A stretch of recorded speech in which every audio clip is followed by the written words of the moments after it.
राम राम। आप देख रहे हैं प्रदेश का नंबर 1 और सबसे भरोसेमंद news channel India news Haryana. मैं हूं आपके साथ अतुल प्रताप सिंह। चुनावी माहौल के बीच किसानों का मुद्दा एक बार फिर से सियासी फिजाओं में गूंजने लगा है। हाईकोर्ट के शंभू बॉर्डर खोलने के आदेश के बाद किसान संगठन एक बार फिर से एक्टिव हो गए थे। किसान बॉर्डर खोलने का इंतजार कर रहे हैं। सुप्रीम कोर्ट ने भी हाईकोर्ट के आदेश पर हां में हां मिलाते हुए बॉर्डर खोलने के आदेश दिए थे, लेकिन आज जो सुनवाई हुई उसमें सुप्रीम कोर्ट ने शंभू बॉर्डर पर यथास्थिति बनाए रखने के आदेश दे दिए हैं। यानी शंभू बॉर्डर अभी नहीं खुलेगा और खुलेगा तो बाकायदा प्रक्रिया के तहत खुलेगा। इसके लिए एक स्वतंत्र कमेटी गठित करने का प्रस्ताव भी दिया गया। इस कमेटी में प्रतिष्ठित व्यक्ति शामिल होंगे। ये कमेटी किसानों और सरकारों से संपर्क करके उनकी मांगों का एक ऐसा व्यवहारिक समाधान खोज सकेगी जो सभी के लिए स्वीकार करने लायक होगा। सुप्रीम कोर्ट के आदेश के बीच ही किसान नेताओं ने संसद परिसर में कांग्रेस सांसद राहुल गांधी से मुलाकात की और अपनी मांगों पर उनको एक पत्र भी सौंपा। किसान संगठन एमएसपी सहित कई मुद्दों पर कई महीनों से आंदोलन कर रहे हैं। इसको लेकर संसद के मौजूदा सत्र में एक प्राइवेट मेंबर बिल की मांग कर रहे हैं। किसान नेताओं ने अपनी मांगों को लेकर राहुल गांधी को अवगत कराया। वहीं किसानों की मांग पर राहुल गांधी ने कहा कि मांगों पर विपक्षी दलों से वो वार्ता करेंगे। किसानों को एमएसपी की लीगल गारंटी मिलनी चाहिए। दूसरी तरफ कांग्रेस सांसद कुमारी शैलजा ने किसानों का मुद्दा लोकसभा में उठाया। कुमारी शैलजा ने कहा कि सरकार की ओर से किसानों की आय भी दोगुनी करने का वादा किया गया था, लेकिन सरकार ने स्वामीनाथन कमेटी का फॉर्मूला नहीं अपनाया। एक तरफ विपक्ष किसानों के लिए एमएसपी गारंटी कानून बनाने की मांग कर रहा, तो दूसरी तरफ सरकार ने दावा किया है कि किसानों को पहले से ही हरियाणा में 14 फसलों पर एमएसपी दी जा रही। तो ये तमाम मुद्दे ऐसे हैं जो कि अभी फिलहाल अनसुलझे हैं, लेकिन सुप्रीम कोर्ट ने एक बात स्पष्ट कर दिया कि शंभू बॉर्डर पर यथास्थिति दोनों ही सरकारें, खासतौर से हरियाणा सरकार, बनाकर रखे और एक प्रक्रिया के तहत बैरिकेडिंग वहां पर धीरे धीरे करके खोली जाए। क्योंकि जो ग्राउंड्स वहां पर रखेगा उसमें इस बात का जिक्र किया गया कि अगर अचानक से बॉर्डर खुलता है तो संगठन तैयार है और फिर वो दिल्ली का घेराव कर देंगे। देश की राजधानी को भी हमें देखना है कि कहीं पिछली बार की स्थिति ना बन जाए।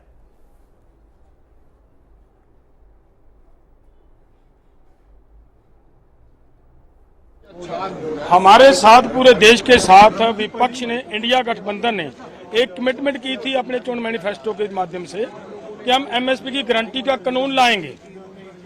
देश के लोगों को एक उम्मीद थी, वही बात लेकर हम पूरा दोनों फोरमों की तरफ से इनके पास आए थे।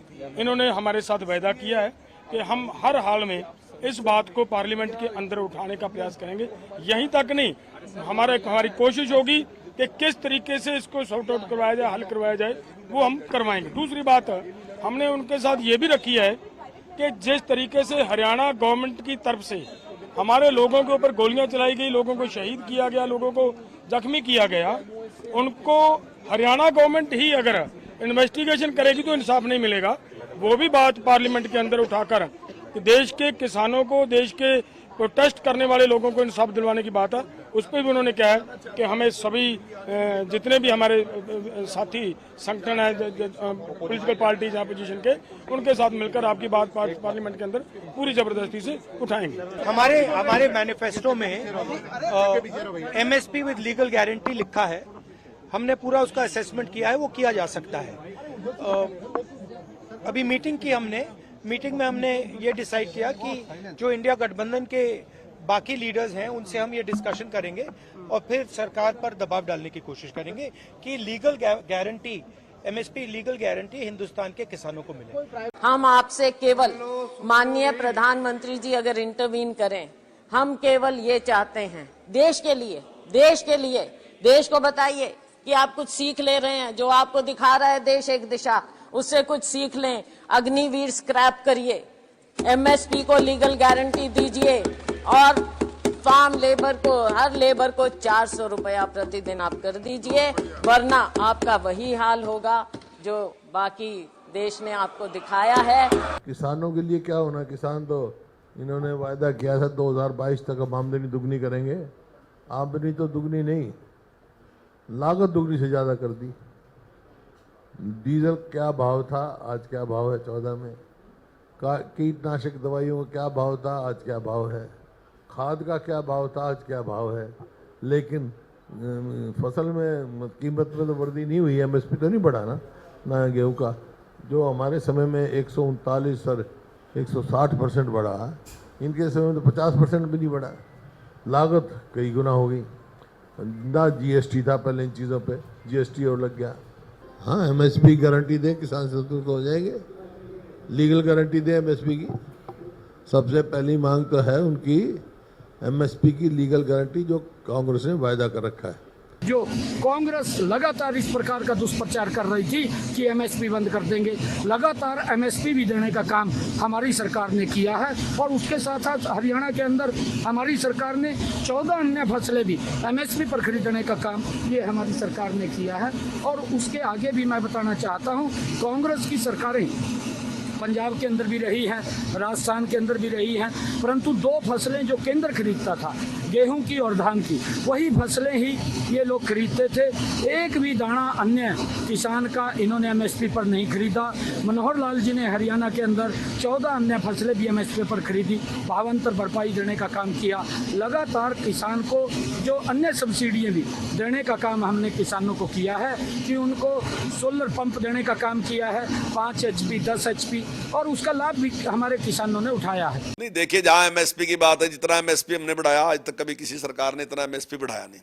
और जहां तक खरीद की बात है तो वो स्टेट जो है उनकी जिम्मेदारी है, सारी सेंटर की जिम्मेदारी। सेंटर तो जो खरीद रहा, लेकिन हम हैं जैसे हरियाणा में हम 14 फसलें खरीद रहे।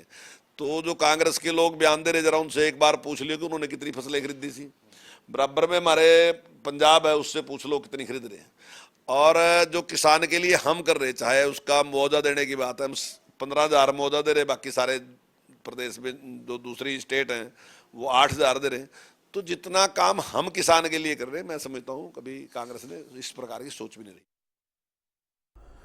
बहरहाल तो राजनीति का दौर जारी है, लेकिन उसी बीच में आप देखिए कि कोर्ट का आदेश क्या है। शंभू बॉर्डर पर यथास्थिति बनाए रखने का आदेश सुप्रीम कोर्ट ने दे दिया, क्योंकि हाई कोर्ट की तरफ से शंभू बॉर्डर खोलने का आदेश दिया गया था।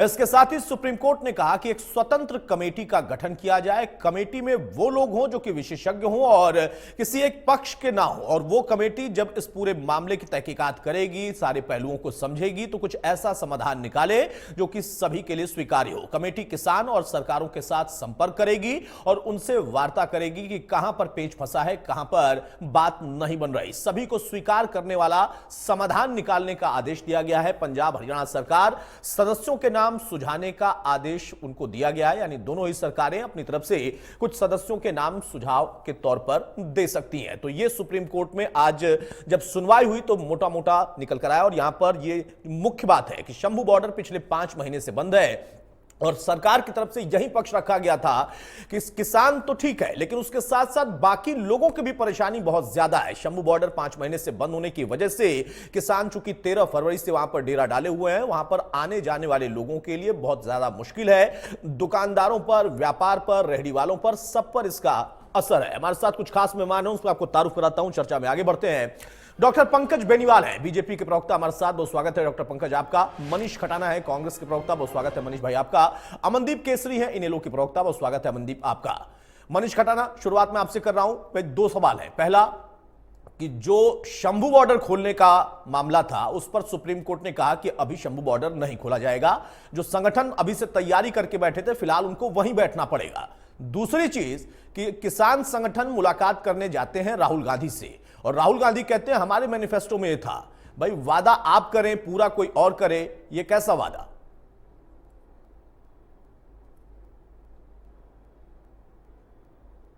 मनीष जी। जी अतुल जी। हाँ, मेरी आवाज आप तक जा रही है? जी जी जी, बिल्कुल बिल्कुल। आपने सुप्रीम कोर्ट का जो फैसला आया उसका सम्मान करते हैं। सुप्रीम कोर्ट का जो फैसला सुप्रीम कोर्ट ने इसलिए दिया कि सुप्रीम कोर्ट नहीं चाहता कि जो हालात पहले पैदा हुए, या जितने भी ये अपने लोग थे, ये आकर दिल्ली बॉर्डर को सील करें या दिल्ली को जाम करें। और उन्होंने कहा एक निष्पक्ष कमेटी बननी चाहिए, उनकी राय लेनी चाहिए, और सरकार को दोनों का जो तालमेल है वो सामंजस्य होके इसका समाधान होना चाहिए। तो हम सुप्रीम कोर्ट के फैसले का स्वागत करते हैं। और दूसरा तरफ शंभू बॉर्डर पे जो 5 महीने से किसान बैठे हुए हैं, जो जाम लगा हुआ है, तो शर्म आनी चाहिए सरकार को। अगर लोगों की आवाजाही में तंग हो रहे हैं, लोग आने जाने के लिए परेशान हो रहे हैं, तो सरकार को उसके लिए कदम उठाना चाहिए। देखिए, सुप्रीम कोर्ट गाइडलाइन दे रहा है, सरकार मौन है, तो ये बहुत बड़ी दुविधा की बात है। तीसरी बात जो राहुल गांधी जी ने कही, राहुल गांधी जी ने जो बात कही अपने मैनिफेस्टो में मिनिमम जो गारंटी की बात करी, तो अगर चलो सरकार नहीं आई, अगर कोई अच्छी बात है, क्योंकि अगर बजट की बात करें तो बजट में भी कई चीजें ऐसी थी जो हमारे मैनिफेस्टो में थी और निर्मला सीतारमण जी ने उसको लिया। तो अगर किसानों की हक की बात राहुल जी बोल रहे हैं तो उनको लेना चाहिए, उसमें दुविधा क्या है। किसानों को संसद में घुसने नहीं दिया, किसानों को संसद की दीर्घा में बैठने नहीं दिया, आखिर में आके उन्होंने राहुल गांधी जी से बात करी और राहुल जी ने सबकी बात सुनी। और मैं एक नेता विपक्ष होने के नाते राहुल जी ने उनसे यही बात करी कि जितनी जल्दी हो आपको बॉर्डर, क्योंकि लोगों को परेशानी नहीं होना चाहिए। और जहां तक सरकार को बात है, मुझे समझ में ये नहीं आता, जहां सरकार का करोड़ों अरबों रुपए का राजस्व है, जब ये अन्नदाता की बात करते हैं, किसान की आय को दोगुनी करने की बात करते हैं, तो इनको मिनिमम एमएसपी पे गारंटी देने को इनको दिक्कत क्या है। जो उसका न्यूनतम जो मूल्य उसका लगता है किसान का, कम से कम वो तो उसको मिल जाए। आज किसान आत्महत्या कर रहा है, हरियाणा का किसान सबसे ज्यादा है जिसमें। तो अगर किसान आत्महत्या कर रहा है तो सरकार को उसका संज्ञान लेना चाहिए। 750 किसान धरने पर शहीद हो गए, शंभू बॉर्डर 5 महीने से बंद है, तो सरकार मौन है या सरकार गूंगी रह रही है या सरकार अन्नदाताओं के लिए काम ही नहीं करना चाहती। क्या ये सरकार वास्तव में अडानी और अंबानी के लिए बनी है?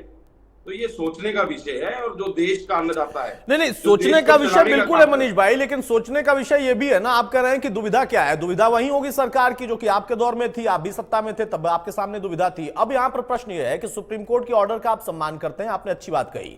उसी ऑर्डर के तहत यह कहा गया है कि एक निष्पक्ष कमेटी बने और वो विचार करे। जब कमेटी बनाने के लिए सुप्रीम कोर्ट ने कह दिया तो फिर एक दबाव बनाने के लिए राजनीति क्यों? आप लोकतंत्र में अपनी बात रख सकते हैं, अच्छी बात है, लेकिन जब सुप्रीम कोर्ट ने कमेटी बनाकर ये कहा कि भाई इसको समझना पड़ेगा, यानी सुप्रीम कोर्ट को भी लगता होगा कि एकदम से फैसला लेना सही नहीं है या जायज नहीं हो पाएगा, इसीलिए उन्होंने कहा है कि सरकारें सुझाव दें और कमेटी इस पर विचार करके एक ऐसा समझौता तैयार करे जो सबको स्वीकार्य हो। फिर सदन के अंदर हम मुद्दा उठाएंगे, हमारे मैनिफेस्टो में ये था। भाई आपके मैनिफेस्टो में होने की वजह से तो सरकार नहीं कर देगी ना, या आपको लगता है करना चाहिए? अतुल जी, किसान के अगर हित की कोई बात है वो किसी भी पार्टी के मैनिफेस्टो में हो। अगर देश में आज सरकार चल रही है तो देश में गरीब मजदूर किसान कमेरे वर्ग के लिए चल रही है। अगर किसान हितैषी फैसला कोई भी किसी के भी मैनिफेस्टो में हो, उसको अपनाने में मुझे नहीं लगता किसी को गुरेज होना चाहिए। क्योंकि इससे पहले भी निर्मला सीतारमण जी मैंने बताया कि बजट में हमारी चीजें ली है, तो उनको अच्छी लगी तो ली है। और किसानों के हित में अगर राहुल गांधी जी कुछ बोल रहे हैं या हमारे मैनिफेस्टो में है, और अगर वो किसान मांग क्या रहा है, किसान एमएसपी मांग रहा है। और जहां तक हमारी सरकार की बात थी अतुल जी, हमारी सरकार में महंगाई इतनी नहीं थी। हमारी सरकार में अगर हरियाणा सरकार की बात करें तो हुड्डा साहब ने शपथ लेते ही सबसे पहले 1600 करोड़ का बिजली का बिल किसानों का माफ करने का काम करा। यूपीए की सरकार में 70,000 करोड़ का किसानों का कर्जा माफ होने का काम किया। और हरियाणा सरकार में हुड्डा साहब ने किसानों को डीजल पे सब्सिडी देने का काम करा। ठीक बात, इन्होंने तो जो किसान के जो उपकरण है, ट्रैक्टर है, जो अन्य यंत्र है, उनके ऊपर भी 18% 24% जीएसटी लगा दी। तो जो सरकार किसान से जीएसटी लेने के लिए आतुर है, जो सरकार किसानों को मारने पे आतुर है, वो उनको मुझे लगता नहीं कि किसी तरीके से रिलैक्सेशन देने के लिए ठीक बात है, जवाब ले लेते हैं। तो फिर उस सरकार से उम्मीद ही आप क्या करते हैं जब आपको लगता है कि वो किसानों के साथ खड़ी नहीं है, फिर भी आपको उम्मीद उन्हीं से है और वो भी वादा आपका? डॉक्टर पंकज बेनीवाल भाई, कांग्रेस ने अपने मैनिफेस्टो में वादा कर दिया, इसलिए आप लोग पूरा नहीं कर रहे हैं? नमस्कार अतुल जी, सभी साथियों नमस्कार, सभी दर्शकों मेरा नमस्कार। देखिए, मैं शुरुआत से इस बात में चलूं। स्वामीनाथन रिपोर्ट आती है जून 2006 में। जून 2006 में सरकार है मनमोहन सिंह, कांग्रेस की सरकार है। लगातार 8 से 9 साल तक उस रिपोर्ट को दबाकर बैठी रहती है कांग्रेस की सरकार, और आज इनको किसानों की बात याद आती है कि स्वामीनाथन रिपोर्ट लागू होनी चाहिए। जब हुड्डा साहब उस कमेटी के चेयरमैन थे तब हुड्डा साहब को ध्यान नहीं आया। आज हुड्डा साहब चिल्ला रहे मनीष खटाना, लेकिन हुड्डा साहब जब स्वामीनाथन रिपोर्ट की आयोग बना, उसके चेयरमैन थे, तब उन्होंने 8 साल तक अपने मुंह से आवाज नहीं निकाली कि एमएसपी पर गारंटी होनी चाहिए या लीगल कानून बनना चाहिए। 8 साल तक आपके पास वो कानून था, क्यों नहीं बना के दिया आप लोगों ने? भारतीय जनता पार्टी ऐसी सरकार है, मोदी जी की ऐसी सरकार रही जिसने स्वामीनाथन रिपोर्ट पर काम किया। 201 सिफारिशें हैं उस आयोग के अंदर, उस रिपोर्ट के अंदर 201 सिफारिशें हैं।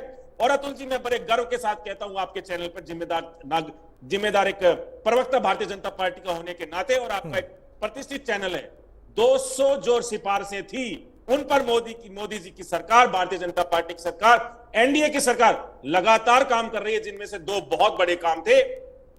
एक था सोयल टेस्टिंग का, सोयल टेस्टिंग के लिए लैब लगा दी गई है, युवाओं को उसमें जॉब मिले हैं। तो हमारे किसानों की जो जमीन थी, जो धरती थी, उसकी टेस्टिंग की जो बात है, जो कि सबसे पहले ये गुणवत्ता की बात होती है कि किसके अंदर कौन से मिनरल ज्यादा है, किसमें क्या चीज ज्यादा है, कहां पर कैसी मिट्टी है, उस मिट्टी के लिए सोयल टेस्टिंग लैब आज पूरे देश के अंदर बनाने का काम किया है। तो नरेंद्र मोदी जी की सरकार ने किया है, भारतीय जनता पार्टी की सरकार ने किया है। दूसरा का उसमें जो एक बड़ी सिफारिश लिखी हुई थी वो थी किसान क्रेडिट कार्ड की। वो अगर किसी ने लागू किया तो वो भारतीय जनता पार्टी की सरकार ने लागू किया, 3 लाख तक का किसान क्रेडिट कार्ड बनाया। और जो अभी परसों ही जो बजट पेश हुआ है उसके अंदर अगले 5 और राज्यों के अंदर किसान क्रेडिट कार्ड लागू करने की बात निर्मला सीतारमण जी ने कही है। ये कोई कांग्रेस का मैनिफेस्टो नहीं है, ये भारतीय जनता पार्टी की सोच है, नरेंद्र मोदी जी की सोच है। जो नरेंद्र मोदी जी की नीतियां हैं किसानों के लिए, इनके राज के अंदर, कांग्रेस के राज की बात करूं तो सिर्फ इनका कृषि के ऊपर बजट हुआ करता था सिर्फ 25,000 करोड़। और जो कल खटोड़ा साहब, मैं बीच में नहीं बोला, मेरे पास बहुत सारे पॉइंट थे आपको टोकने के लिए, 2 मिनट के बाद बोल लेना। अरे मैं पूछ लूंगा आपसे, मैं पूछूंगा सारी बातें आपसे, पहले मेरी बात सुनते जाओ, लिखते चले जाओ। इनके राज के अंदर, इनके काल के अंदर, कांग्रेस के काल के अंदर 25,000 करोड़ का सिर्फ इनका बजट था कृषि का, किसानों के लिए। जिस किसान हितैषी होने की बात राहुल गांधी कर रहे हैं, आज भारतीय जनता पार्टी की सरकार है। जब निर्मला सीतारमण जी लगातार 7वीं बार जब बजट पेश करती हैं तो वहां पर 152 लाख करोड़ का बजट पेश करती है किसानों के लिए, किसान हितैषी सरकार आज भारतीय जनता पार्टी है। क्योंकि भारतीय जनता पार्टी 201 में से 200 सिफारिशों पर लगातार काम कर रही है। और जिस दिन ये सारी चीजें पूरी होंगी, स्वामीनाथन रिपोर्ट के अकॉर्डिंग जो भी चीजें हैं, ये जो पुष्टि है, जो मैं कह रहा हूं कि 200 चीजों पर, 200 लाइनों पर बात हुई है, वो हमारी बात डॉक्टर जो MS स्वामीनाथन है, 2018 में उन्होंने ट्वीट करके पुष्टि की कि अगर मेरी सिफारिशों पर जो आयोग बनाया गया था उसमें कोई काम कर रहा है तो मोदी की सरकार काम कर रही है। अगर किसी को यकीन ना हो तो मेरे पास वो ट्वीट भी है, वो भी आपके स्क्रीन पे दिखाने नहीं, याद है हाँ। तो ये सारी चीजें जब स्वामीनाथन जी, MS स्वामीनाथन जी खुद मानते हैं कि भारत में ऐसी पहली सरकार आई, भारतीय जनता पार्टी की सरकार, मोदी की सरकार, जिसने उनकी सिफारिशों पर काम किया। ये वो नाकारा सरकार है कांग्रेस की जिसने 8 से 9 साल तक उसको दबाने का काम किया। ठीक है, एक छोटा सा काउंटर, पंकज भाई एक छोटा काउंटर ले लेते हैं मनीष जी का, उसके बाद आता हूं। भाई पंकज जी का सीधे तौर पर कहना है कि आयोग आपने बनाया, रिपोर्ट आपके समय आई, समय उसके बाद भी सरकार के पास था, तब तो याद नहीं है, बाद में वादा कर दिया मैनिफेस्टो में। अतुल जी, मेरे भाई ने बड़ी अच्छी बात कही कि मोदी जी, अमित शाह ने किसानों के लिए काम किया, 10 साल हुड्डा साहब चेयरमैन रहे। सीधा सवाल है मनीष खटाना जी, सीधा सवाल है, मैं आपके बीच में बातों को सीधे सवाल का जवाब दीजिए हमारे को। मैं आपके बीच में नहीं बोला। हुड्डा साहब ने पहली कलम से मुख्यमंत्री की शपथ लेते ही 1600 करोड़ बिजली के बिल किसानों के माफ। बिजली के बिल पे चर्चा नहीं कर रहा हूं भाई, नहीं, ये घुमाइए मत, नहीं मनीष भाई, ये नहीं, बिजली के बिल पर चर्चा अभी नहीं कर रहे हैं। आप किसानों को कहां राहत देते हैं वो इतिहास में है। मेरा सवाल ये है, सीधा सवाल है, आप स्वामीनाथन की बात करते हैं ना, आप गारंटी की बात करते हैं ना, उस पर क्यों नहीं आप लोगों ने कुछ गारंटी की बात करते हैं। मेरे भाई ने, अतुल जी एक मिनट, मेरे भाई ने कहा कि 201 सिफारिशें थी जिसपे 200 पे बात चल रही है। 10 साल हो रहा है, चल नहीं रही, काम हो रहा है। और मैंने 2 बड़े काम गिनाए भी हैं। लागू कौन सी करी? अरे मैं तो बता रहा हूँ, सोयल टेस्टिंग हो रही है कि नहीं हो रही है, जो जमीन की गुणवत्ता है, धरती की गुणवत्ता है, वो पूरी हो रही है कि नहीं हो रही है, उसके लिए सॉइल टेस्टिंग लैब लगी कि नहीं लगी? आपके राज में अगर एक लगाई हो तो बताओ। अरे आपके जैसे नाकारा सरकार नहीं है ये, भारतीय जनता पार्टी की सरकार, किसान हितैषी सरकार है। किसान माला माल था, जय जवान जय किसान था। हाँ पता है, 1 रुपए के 50 पैसे के 10 रुपए के चेक आते थे आपके राज में। अगर फसल खराब हो जाए 1 रुपए के 5 रुपए के चेक दिया करते थे। किसानों का मजाक। मनीष भाई ये उस दौर की बात है ना, जिस दौर में केंद्र में भी आपकी सरकार थी, हरियाणा में भी आपकी सरकार थी, और उसके साथ साथ पंजाब में भी सरकार आपकी थी। तब आपने 201 में से एक पर भी काम नहीं किया। वो कह रहे हैं कि 200 पर काम चल रहा है, 2-3 उन्होंने गिना दिए कि ये भी हो रहा है। तो कमोबेश दोनों की तुलना अगर हम करें तो बराबर ही दिख रही है। बहरहाल अमनदीप केसरी भाई, आपके नेता ने किसानों के लिए इस्तीफा दिया, कांग्रेस पार्टी ने मैनिफेस्टो में वादा कर दिया और उम्मीद कर रहे हैं कि सरकार उसे पूरा कर दे। और सरकार कह रही है कि हमने तो कम से कम कुछ किया। जिन लोगों ने आयोग बनाया, जिन लोगों को लागू करना था, उन्होंने तो एक पन्ना पढ़ा भी नहीं। तो किसानों का हितैषी असल में है कौन, मैं ये समझना चाहता हूं। जी अतुल जी, उसके लिए बिल्कुल आपने सही सवाल किया। सबसे पहले हम थोड़ा सा अतीत में चलेंगे। कृषि प्रधान देश है और कृषि प्रधान प्रदेश है हमारा, और किसान लगातार संघर्षरत है इस सरकार के खिलाफ, इस सरकार की क्रूर नीतियों के खिलाफ। और 2014 में जब सरकार भारतीय जनता पार्टी की बन रही थी, एक ही ऐड आपके टीवी चैनलों के माध्यम से, विज्ञापनों के माध्यम से दिखाई जाती थी कि अच्छे दिन आएंगे, और उसमें किसान को ही दिखाया जाता। ये एक बात बड़ा स्पष्ट है रूप से अतुल जी मैं आपको बता दूं, जो बिल्कुल क्लियर होनी चाहिए कि पहली बात तो यह है कि किसान बहुत बुरी हालत में है, डिस्ट्रेस सिचुएशन में है, दयनीय स्थिति में है, और तभी वो संघर्षरत है। अगर जिस प्रकार का दावा दोनों पार्टियां करती हैं कि किसान को उन्होंने बहुत कुछ दिया, तो भैया ऐसा कोई दुनिया में उदाहरण नहीं है कि किसी वर्ग को आप इतना सहूलतें दे रहे हैं और वो फिर से इतना ज्यादा संघर्ष कर रहा है। पूरे विश्व के सबसे बड़े आंदोलन आपने देखे कि इस सरजमी पे ऊपर हुए हैं, पूरे विश्व की अटेंशन आई इस देश के अंदर कि किसान इतना ज्यादा, और वो भी कृषि प्रधान देश के अंदर, इतना ज्यादा दुख तकलीफ में क्यों है।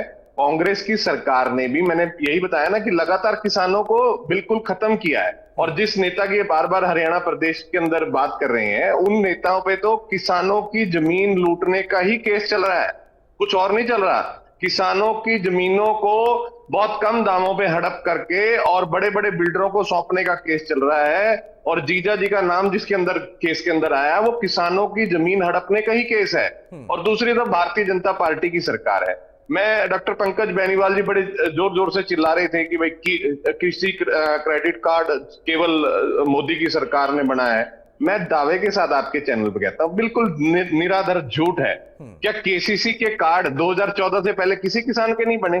कमाल करते हो भाई साहब। ये स्कीमें तो 3 लाख रुपए तक जो सब्सिडी 7% में 4% रिबेट आती है, ये बहुत पुरानी स्कीमें हैं, जिसको आप नाम बदल के अपने नाम पे कुछ भी कर लें। यही भारतीय जनता पार्टी की, देखिए भारतीय जनता पार्टी की सरकार से हमें कोई उम्मीद नहीं है, हम तो पहले भी कह चुके हैं। इनका एजेंडा क्लियर है, इन्होंने पूंजीपतियों को देश को सौंपना है, और पूंजीपतियों की निगाह सब कृषि प्रधान देश के अंदर सबसे बड़े सेक्टर के ऊपर, एग्रीकल्चर सेक्टर के ऊपर है। जो कृषि सेक्टर कोरोना जैसी महामारी के अंदर भी बढ़त ला करके देता है, देश को बचाता है, उसी के ऊपर इनकी निगाहें हैं कि उसको किसी तरह खत्म किया जाए, और उसके खिलाफ ही किसान आंदोलनरत है।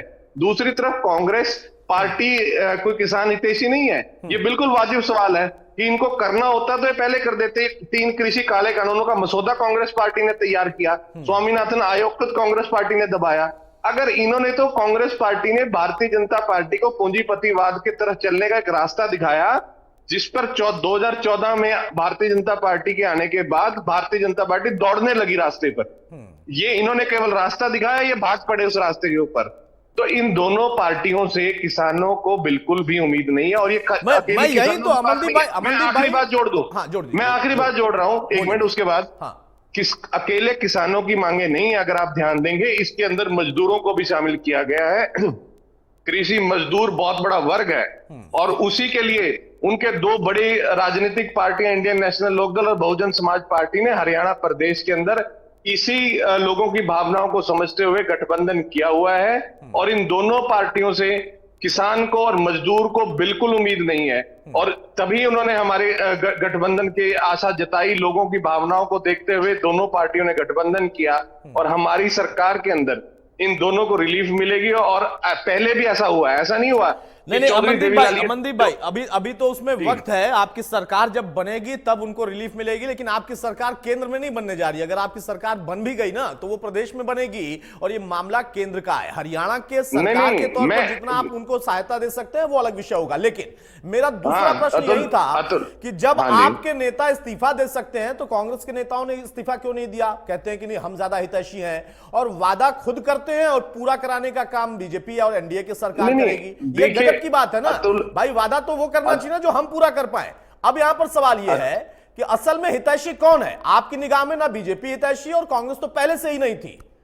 मैं यही बता रहा हूं स्वामीन्द्र भाई, आज की जो प्रक्रिया रही, कोर्ट से लेकर संसद में जाकर मुलाकात करने से लेकर, उन तमाम चीजों के बीच में आपको सबसे ज्यादा हितैषी कौन दिख रहा है किसानों का?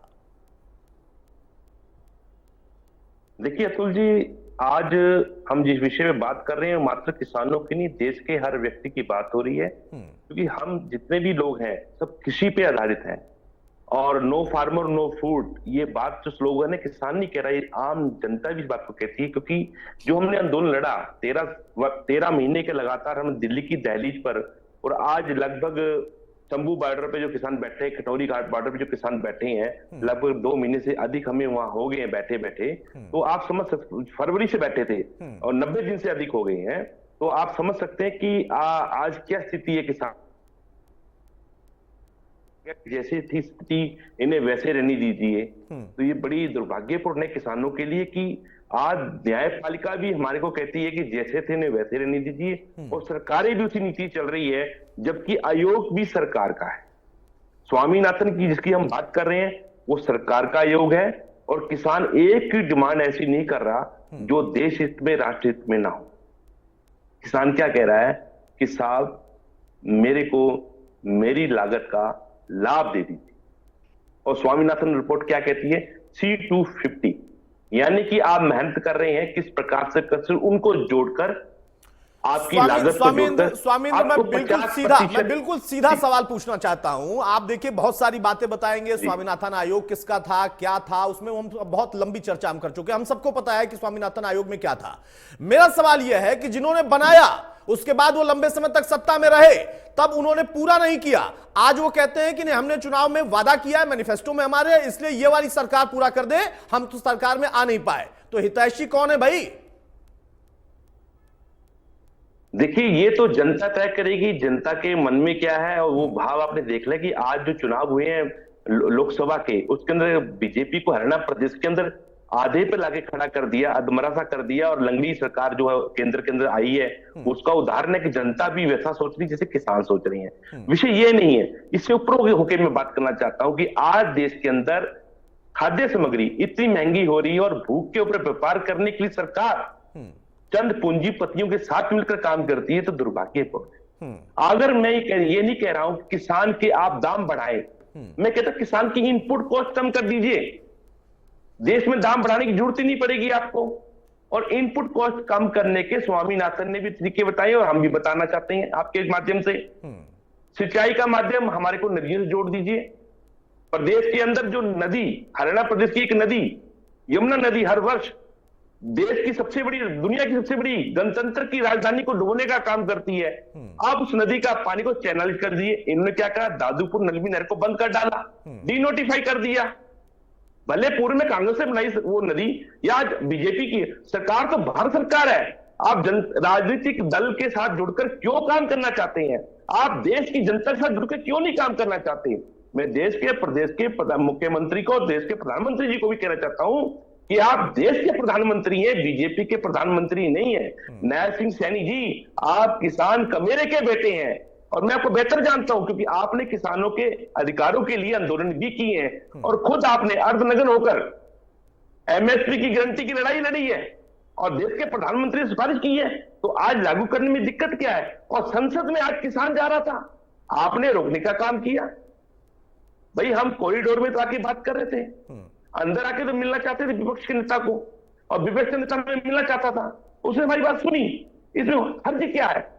ये आप प्रतिपक्ष की बात कर रहे हैं, विपक्ष की बात कर रहे हैं, ये बात अच्छी नहीं है। मैं दोनों साथियों को कहना चाहता हूं, भले कांग्रेस के साथी बैठे हैं, भले बीजेपी के बैठे हैं, भले लोकदल के साथी बैठे हैं, वे सब हमारे मित्र हैं, और मेरे को किसी से गुरेज नहीं है। मैं तो ये कह रहा हूं कि देश की जनता को कुछ राहत दे दीजिए, और सबसे बड़ी जनता किसान है। 70% से अधिक आबादी हमारी है। क्या हम उपभोक्ता नहीं है? क्या साइकिल, मोटरसाइकिल, स्कूटर, कार हमें नहीं चाहिए? क्या हमें अच्छे घर नहीं चाहिए? क्या हमें जूता चप्पल नहीं चाहिए? क्या हमें पढ़ने के स्कूल कॉलेज नहीं चाहिए? हमारे बच्चे तो जाते हैं, तमाम चीजों का उपयोग हम भी करते हैं। हम ये कह रहे हैं कि हमें जो हमारा उत्पादन है उस पर भी लाभ दे दीजिए। आप कार के दाम बढ़ाते हैं, आप रेडियो टीवी के दाम बढ़ाते हैं, आप तमाम चीजों के रेट बढ़ा देते हैं, खाद्य सामग्री के रेट बढ़ाते हैं, पर जिससे सामग्रियां बनती हैं उसी उत्पादक किसान को कुछ नहीं मिल रहा। रबड़ पैदा करने वाले किसान को कुछ नहीं मिल रहा, तेल पैदा करने वाले किसान को कुछ नहीं मिल रहा। और खाद्य सामग्री पैदा करने वाले किसानों को कुछ नहीं मिल रहा, तमाम ऐसी चीजें खाद पैदा करने वाले किसानों को कुछ नहीं मिल रहा, दूध उत्पादन करने वाले किसानों को कुछ नहीं मिल रहा। आप समझिए कि तमाम उत्पादन जो है किसान की कैसे होकर तो जाते हैं।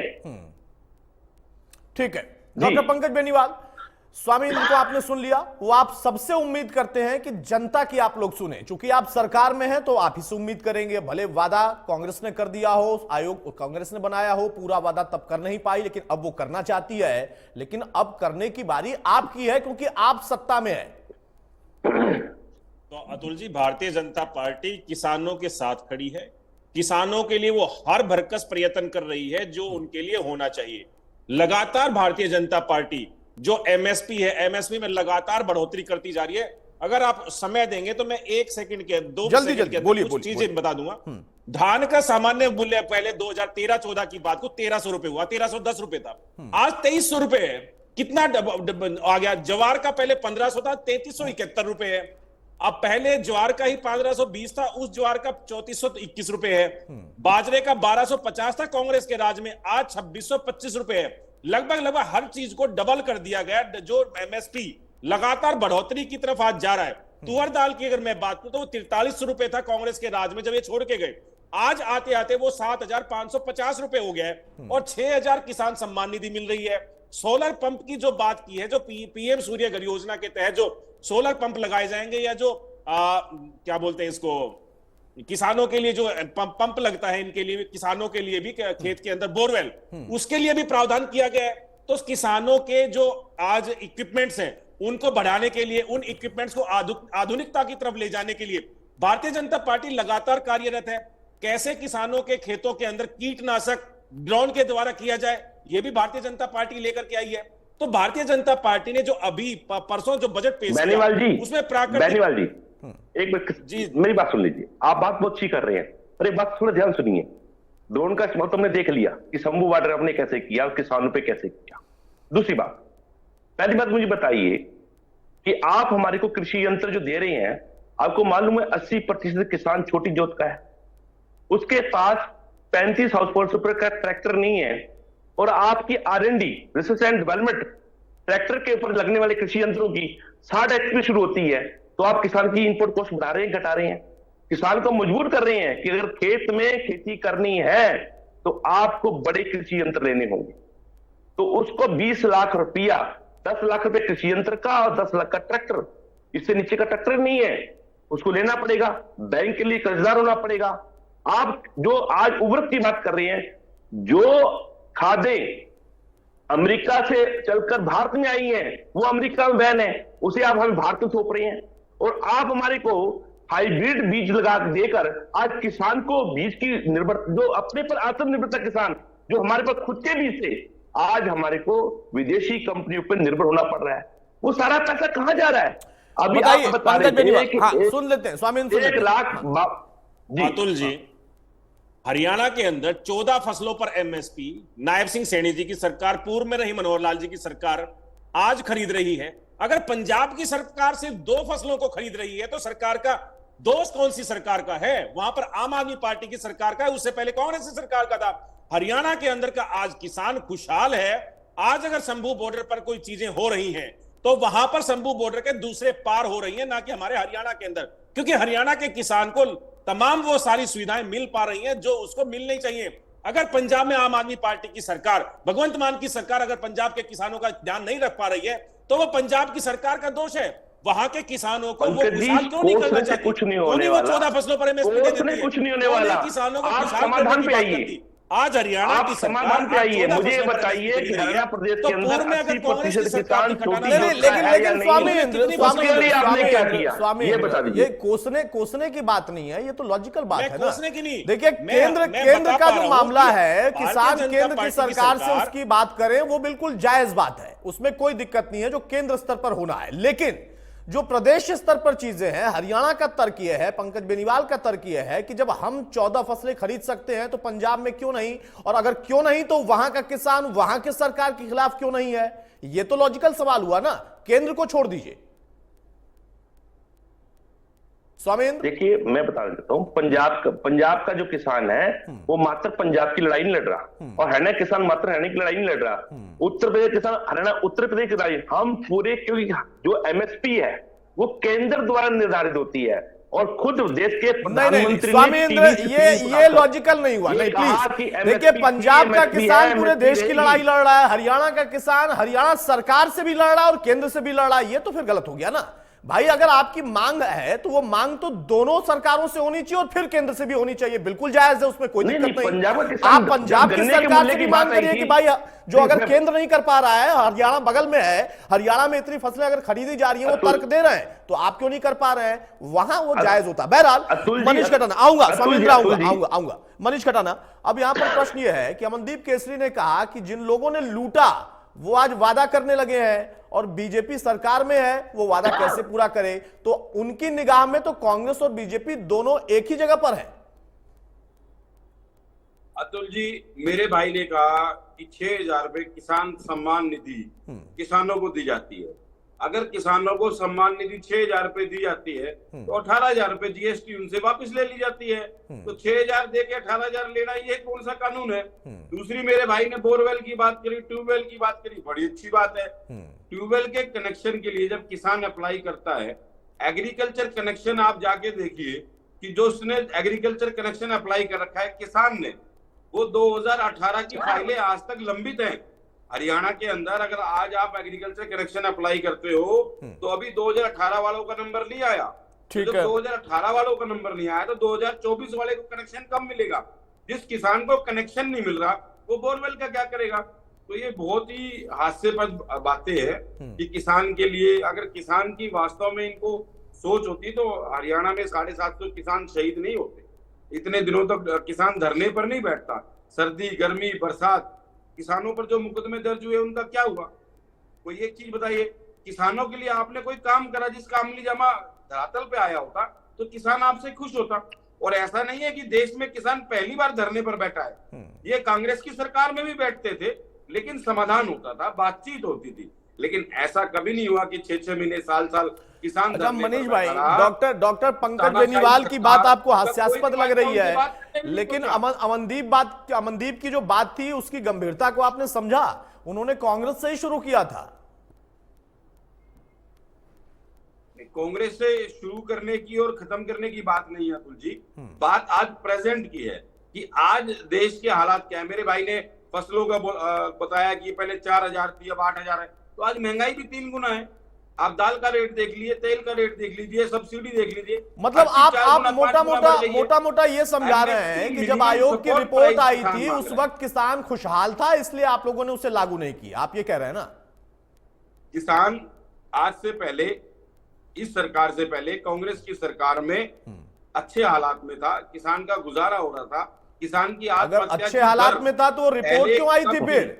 अगर अच्छे हालात में था तो स्वामीनाथन आयोग की रिपोर्ट आई क्यों थी फिर? जीएसटी ने। अरे भाई गजब बात कर रहे हो आप। अच्छे हालात में था तो उस रिपोर्ट में सिफारिशें की क्यों गई थी?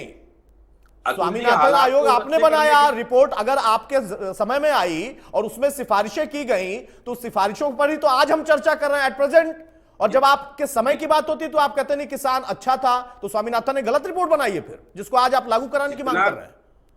जितना टैक्स भारतीय जनता पार्टी की सरकार पर किसानों पर लगा, जितना इन्होंने सब्सिडी किसानों की भारतीय जनता पार्टी की सरकार में खत्म हुई, जितनी आत्महत्या भारतीय जनता पार्टी की सरकार में किसानों ने करी, और जो संघर्ष किसानों को भारतीय जनता पार्टी की सरकार में करना पड़ा, ऐसा मैंने इतिहास में और जीवन में नहीं देखा। नहीं देखा तो बहुत कुछ लोगों ने नहीं है। किसानों के प्रति आपके दौर में भी किसानों का हाल क्या था वो भी लोगों को पता है, लेकिन आपने नहीं देखा। अमनदीप भाई, जो स्वामीनाथन की रिपोर्ट आई थी ना, वो एट प्रेजेंट आज के समय के लिए आई थी, उस समय के लिए प्रेजेंट टाइम के लिए नहीं आई थी। उन्होंने एडवांस रिपोर्ट बनाई थी कि आज से 10 साल के बाद इस पर आप चर्चा करिएगा, अभी किसान खुशहाल है। ये मनीष भाई का कहना है। जी अतुल जी, आपकी चर्चा से, बिल्कुल सार्थक चर्चा से, दोनों पार्टियों की जो मानसिकता जिसकी मैं पहले बात कर रहा था वो बिल्कुल सिद्ध हो गई है। जहां मैंने कहा कि किसानों ने कांग्रेस के बदहाली से छुटकारा पाने के लिए उनको चुन दिया था, जो बार बार ये कह रहे थे कि किसानों के अच्छे दिन आएंगे, लेकिन किसान कुएं से बचते बचते खाई में गिर गए। अभी अभी भाजपा प्रवक्ता ने भी यही बात बोली कि हरियाणा प्रदेश का किसान तो खुशहाल है, हरियाणा प्रदेश के किसान को कोई जरूरत नहीं है। देखिए कितनी गंभीर बात है, इससे इनकी मानसिकता दर्शाती है, इनकी सोच दर्शाती है। जहां पर हम इतने गंभीर मुद्दे पर इतने सालों से किसान इस उम्मीद में है कि भाई हमारे दुखड़े को कोई सुनेगा और सुप्रीम कोर्ट तक संज्ञान लेते हैं और बड़े बड़े आंदोलन होते हैं, वहां पर हल की सोचना ही गलत है। इसलिए हम कहते हैं, क्योंकि इनकी सोच तो देखिए अतुल भाई जी, ये तो अंदर से तो यही सोच रहे हैं कि ये तो बिल्कुल खुशहाल है, ये तो खामखा अपनी डिमांड कर रहे हैं। और इतनी शर्म की बात है, मैं पंकज बेनीवाल जी के जो भी किसान साथी सुन रहे होंगे इनके आस पड़ोस के, मैं उनसे गुजारिश करूंगा जरूर इनसे सवाल करिए। और इतनी अगर खुशहाली किसान की दिख रही है इनको, तो भैया ये आप किसान को, अरे आप किसको सरकार रही है पूर्व में, आपकी अरे मेरे बात सुन, ये फिर से वही बात कह रहे हैं आप अतुल जी। इनकी हेडलाइन चला दी थी कि भारतीय जनता पार्टी कह रही है कि किसान बिल्कुल खुशहाल है, किसान की मांगे बिल्कुल नाजायज हैं। जो लोग इतने तड़प रहे हैं, जिनकी बदहाली हो रही है, जो कर्जे में डूब रहे हैं, एक भी फसल अरे भाई इतना बढ़िया बिजनेस है तो आप क्यों नहीं कर लेते किसानी? आप कर लो ना। अरे कर रहे हैं तो बोलो। इनका अतुल जी मैं गुजारिश कर रहा हूँ, इनका बयान छापो कि भाई किसानी में तो बहुत ज्यादा मुनाफा है। अमनदीप भाई बयान छापो। अरे भाई इतने ज्यादा किसान परेशान हो रहे हैं और दो बयान आप चलाने पड़ेंगे ना। अमनदीप एक मिनट, पंकज जी एक मिनट, पंकज। अरे मुद्दा ये है कि किसानी में बचत कुछ नहीं हो रही है, किसान कर्जे में डूबता जा रहा है और तुम कह रहे हो कि वो सबसे अमीर है और तुम उसको खाना चाहते हो, तुम पूंजीपतियों को उसके हवाले करना चाहते हो। मुद्दा ये है और किसान इसको समझते हैं। किसानों का हनन किया है, इसलिए तो किसान आपके कपड़े फाड़ रहे हैं, इसीलिए किसान आपको गांव में नहीं घुसने दे रहे, इसीलिए किसान आपसे नफरत करते हैं। ठीक है, डॉक्टर पंकज बेनीवाल प्लीज। अगर यही सुविधाएं आप दे रहे हैं। अमनदीप मेरा सवाल ये है, जो आप कह रहे हैं ना, बहुत छोटा सा समय नहीं है, जो आप कह रहे हैं कि मैं ये बयान चलाऊं, तो मुझे तो दोनों बयान चलाने पड़ेंगे ना, क्योंकि मनीष खटाना ने कहा कि उस समय जब रिपोर्ट आई तब किसान खुशहाल था और बीजेपी कह रही है कि अब खुशहाल है। तो किसान तो कभी दुखाली में था ही नहीं, वो हमेशा से खुशहाल था। बिल्कुल अतुल जी, मैं तो बिल्कुल सहमत हूं आपकी बात से कि किसान तो कुएं से बचता बचता खाई में गिर गया। 2014 में किसानों ने इनको चुना कि अपनी बदहाली से, क्योंकि ये सपने वही दिखा रहे थे कि हम बदहाली से निकालेंगे, लेकिन इन्होंने तो बदहाली से निकालने के बजाय और नीचे गिरा दिया किसानों को, उसकी जो हालत कर दी इतनी दयनीय कर। स्वामींद्र, प्रश्न अब यहां पर यह है कि आप पूरे देश की बात करते हैं, आप पंजाब की बात करते हैं कि पंजाब का किसान पूरे देश की लड़ाई लड़ रहा है। मैं कहता हूं कि सिर्फ पंजाब में ही किसान है, सिर्फ हरियाणा में ही किसान है? किसान तो और भी जगहों पर है। चलिए उसके भी कई अलग अलग पहलू होंगे कि एमएसपी क्यों यहां पर ज्यादा जिक्र होता है, लेकिन सबसे बड़ा प्रश्न यह है, जो आपने मनीष खटाना भाई को भी सुना, वो कहते हैं कि जब स्वामीनाथन की रिपोर्ट आई उस वक्त लागू करने वाली स्थिति नहीं थी क्योंकि किसान खुशहाल था। अब बीजेपी के दौर में वो कहते हैं कि किसान दुखाली में है, तो उस वक्त किसान कांग्रेस के लिए खुशहाल था, अब बीजेपी के लिए खुशहाल है, तो रिपोर्ट आई क्यों थी फिर?